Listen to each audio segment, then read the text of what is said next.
Welcome to face mass நம்ம யாரை பற்றி பார்க்க போகிறோம்னா நம்மளை தெரியும் இந்த கொடநாடு விஷயம் சரி ஒரு சில விஷயங்களுக்கு பார்த்திங்கன்னா மாஸ்டர் நீதிமன்றத்தில் பார்த்திங்கன்னா எடப்பாடி பழனிசாமி ஆஜராகிற ஒரு சூழ்நிலை வந்துச்சு. நம்மளுக்கு தெரியும் 1,10,00,000 மானநஷ்ட வழக்கு.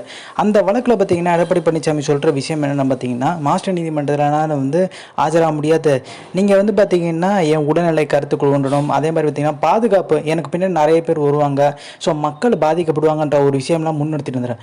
அப்போ கும்பல் நிறையா என் பக்கம் வருவாங்க அப்படின்ற மாதிரி ஒரு விஷயத்தை அழுத்தம் திருத்தமாக எடப்பாடி பழனிசாமி சொல்லியிருந்தாரு. ஆனா தயாநிதி மாறன் தொடர்ந்த அவதூறு வழக்குல பாத்தீங்கன்னா எழும்பூர் நீதிமன்றத்தில் பாத்தீங்கன்னா எடப்பாடி பழனிசாமி ஆஜரானாரு. ஆனா இந்த காரணங்கள்லாம் சொல்லவே இல்லை. பெரிய லெவல மாவட்ட செயலர்ல பாத்தீங்கன்னா சென்னையில இருக்கவங்களே பாத்தீங்கன்னா எடப்பாடி பழனிசாமியை சந்திக்க வரல, எடப்பாடி பழனிசாமி பக்கம் இல்லைன்ற மாதிரி பேச்சுக்க போயிட்டு இருந்துச்சு. இதே ஜெயலலிதாவோ இல்ல சசிகலா வரும்போதோ மிகப்பெரிய ஒரு கும்பல் பாத்தீங்கன்னா சசிகலா காண்டியும் ஜெயலலிதா காண்டியும் இருந்துச்சு. ஆனா எடப்பாடி பழனிசாமி பாத்தீங்கன்னா அதெல்லாம் செட்டப்பான்ற அளவுக்கு போயிடுச்சு. அதாவது இந்த மாஸ்டர் நீதிமன்றத்தில் பாத்தீங்கன்னா ஆஜராகும் போது ஒரு விஷயத்த சொல்லியிருந்தார்ல பார்த்தீங்களா, யாருமே எந்த நிர்வாகில சென்னையில் இருக்க மாவட்ட செயலரே எடப்பாடி பழனிசாமியோட பின்னாடி வரலன்ற மாதிரி பேச்சுக்கு போயிட்டு இருக்கு. ஸோ ஒரு மிகப்பெரிய அதிருப்தியில் இருக்கிறது இப்போ வெட்டி வெளியே ஆயிடுச்சுன்றாங்க. ஸோ இந்த இன்ஃபர்மேஷன் பிடிச்சா லைக் ஷேர், தேங்க்ஸ் ஃபார் வாட்சிங் திஸ் வீடியோ.